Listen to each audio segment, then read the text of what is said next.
These are the things I thought were super important and are necessary purchases to lower my stress levels and improve my learning capacity. Hey everyone, so following on from my previous episode about what to do with a lump sum of money, I think the more likely situation is that you are getting a steady paycheck from working. So $2,770 was my first monthly salary when I started working as a teacher. Yes, I was once upon a time a teacher. Anyway, this is how much I got in Australian dollars, so I guess that's like $2,000 US. This was after all the tax and superannuation and stuff like that. I realized not many people have ever been taught about what to do when they get a steady paycheck. I mean, the first desire is to go out and spend it on something new, like a new computer or shoes or something like that.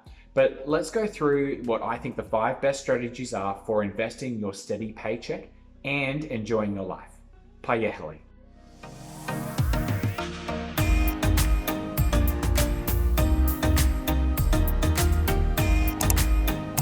First thing you have to think about is making sure you are living within your means. So let me use my example of 2,770 Australian dollars a month.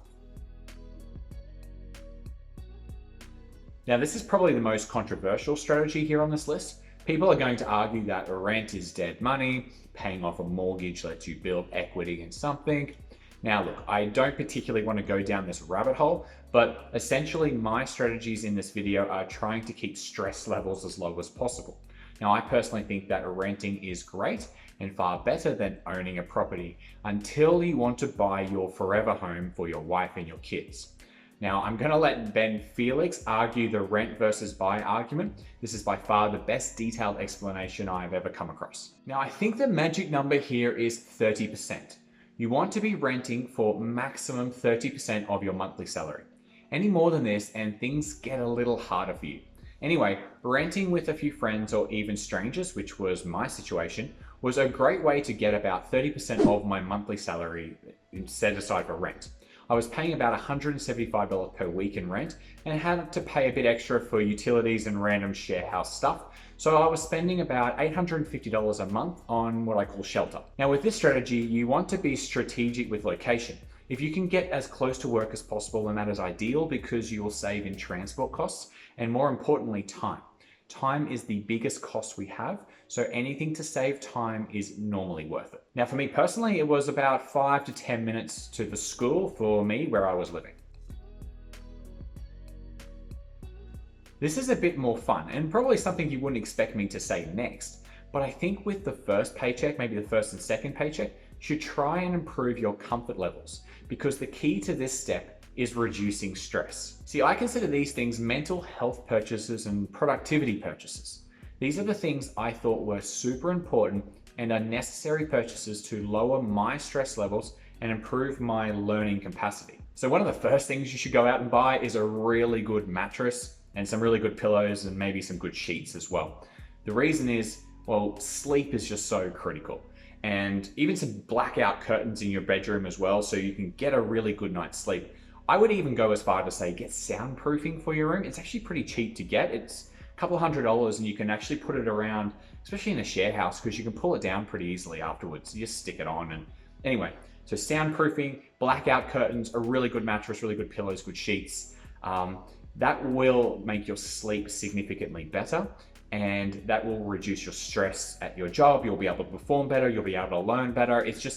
It's really critical, and I think that's probably the first thing you should buy. The second thing, if you haven't bought already, is you really need a good computer. So save up the money and buy a good computer because you're going to need that to learn and get better at either your job or focus on a hobby. So for me, it would be investing, and the only way I can study is I need access to the internet and I need a good computer. So get a good computer. The next thing you should focus then on is setting up your home workspace. So buy things like a monitor or a good chair or whatever you need so you can focus and be comfortable while you're learning. So the next thing I think you should spend money on is good quality shoes and good quality clothes. Now, the reason you want to do that is because you don't want to have to be shopping every year. You want to save as much time as possible. So you hopefully only have to shop every 4 or 5 years if you're lucky.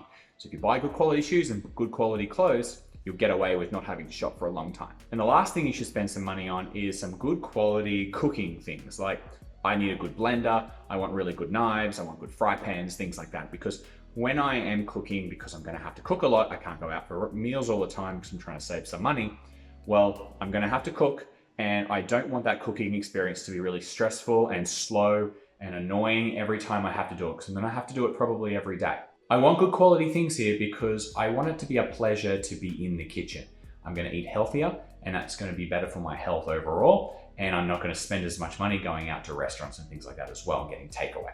So good quality stuff in the kitchen, I think, is actually really important. So generally my rule with stuff to buy is that if it makes my brain more relaxed and my body healthy, like a good sleep and good kitchen stuff, or if it improves my knowledge, like a computer or books, then this stuff is great to buy.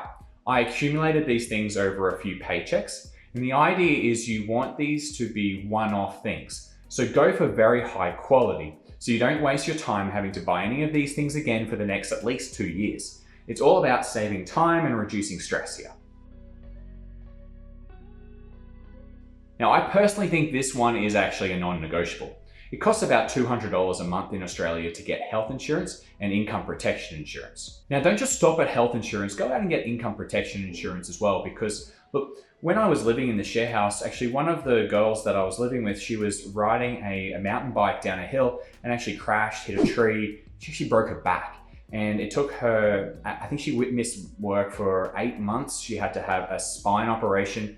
It was a very traumatic experience for her. She ended up being okay and being able to walk, and luckily it's pretty good now and she's okay. But look, 8 months of no work, if she didn't have income protection insurance, which she did, well, I don't know what she would have done. I don't know how. She would have had to ask the rest of us to help her with money, but she had income protection insurance, saved all. It meant that she was getting a paycheck while she was sitting in hospital, essentially, and while she was sitting at home recovering. So it really made a big difference to her stress levels, and that's what's important. Now, you might be from a country where this stuff really isn't possible. You don't really have good insurance providers. Well, you should try and move out of that country. But if that isn't an option, then you'll need to save up at least 6 months of salary. Actually, maybe 12 months is probably safer, just in case of medical costs as well on top. So put this $200 into a high interest savings account, and hopefully you don't have a dramatic accident before you have enough money to feel secure. Now, at the moment, we have about $1,720 to work with for investing. Now, you might have noticed I have not added in any living costs yet, like food. Well, yes, food is obviously important, but prioritizing investing is how you get ahead in life. There is always something to spend money on. A wedding gift, a birthday present, tickets to a concert, a holiday. These things are part of life, I get it, but don't take this money from your investing money. Your investing money is what will give you the opportunity to be free one day. So this is what I did in my situation. So I promised myself that I would invest $1,000 per month. As soon as I got my paycheck, $1,000 would come straight out and go straight into my brokerage account. Now, it wasn't Interactive Brokers at this time, but it should have been. It took me years to find Interactive Brokers. I'm very glad I did. Probably the safest brokerage account in the world. I use it now and I highly recommend it. There's a link in my description if you want to see a demo account and get a feel for the platform. Now, in my early years of investing, I didn't know what I was doing. The first thing I saved up and bought was silver. Yes, physical silver. That was idiotic. I have no idea about silver. Anyway, as I read more and got deeper into the investing world, I realized low-cost ETFs were a good idea, and they still are a good idea. So about half of my money was going into ETFs, and the other half I was testing the waters of individual stocks. Caterpillar, Apple, John Deere. I still didn't know what I was doing, but I was working it out by getting involved. But it was really important to be disciplined doing this. As my paycheck grew, I was able to put more and more into the brokerage account. Plus a little appreciation, and after 4 years, my investments had turned into over $100,000. Now, if you could help me out quickly, any indication that this video wasn't a complete waste of my time, well, that would be greatly appreciated. Maybe just press that like button for me. Okay, I might have been too much of a tight ass when I was younger. I just wanted to be rich, so I hated giving away money. Alcohol was a real killer. It was so expensive to get a beer in Australia, like $7 or something. It was ridiculous. I played a lot of football, and the drinking culture, especially amongst all male football teams in Australia, well, it's a pretty strong culture. First, I would pre-drink at home before meeting anyone, plus take a flask in my back pocket with vodka in it. I would get tap water from the bar and secretly pour some vodka into it. It was a luxury to get a lime with the water as well. That was a good night out. Now the thing is, I wanted to invest more than I wanted to spend money on partying. I would even walk home at like 2 a.m. in the morning just to save the $20 cab fare. Probably not the best use of my time, but sobering me up a little, so probably not a bad idea. Now I still obviously had to spend money on food and the occasional date. I think about $500 a month would be tight, but possible. And the extra $220 was essentially going into my bank and hopefully growing, not declining over time. We all have those things that are surprises. Football club fees, birthday gifts, but essentially this money was for me to save up for a holiday. Eventually, after a while of being a tight ass, I could potentially go on this holiday. We all need this, and I'm no exception. Actually, not everyone needs it. I know that the Warren Buffetts of the world were just so in love with making money that they didn't want to travel or go on holidays, but I think he is the exception. I wanted to travel, so I had to save up for it. But I would never do it at the mercy of my investing money. That was untouchable in my eyes. That's how strict I was with it. And I'm so glad I was, because it was able to eventually change my life. So I think these are all really important steps. You need to have a plan, otherwise life is going to beat you up. It would be tough to live on less than this, so I feel for those people who live below this level. So while you're investing and being a tight ass, you need to find some time to learn. This is how you get out of this low-level situation. Watch as much constructive YouTube as you can, read high-quality books over and over again, and start working on a strategy for getting out of this daily rat race. The only thing that really matters in life is time.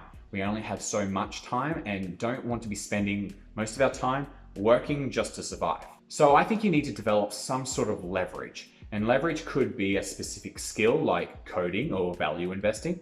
It could be in sales. It could be in digital art.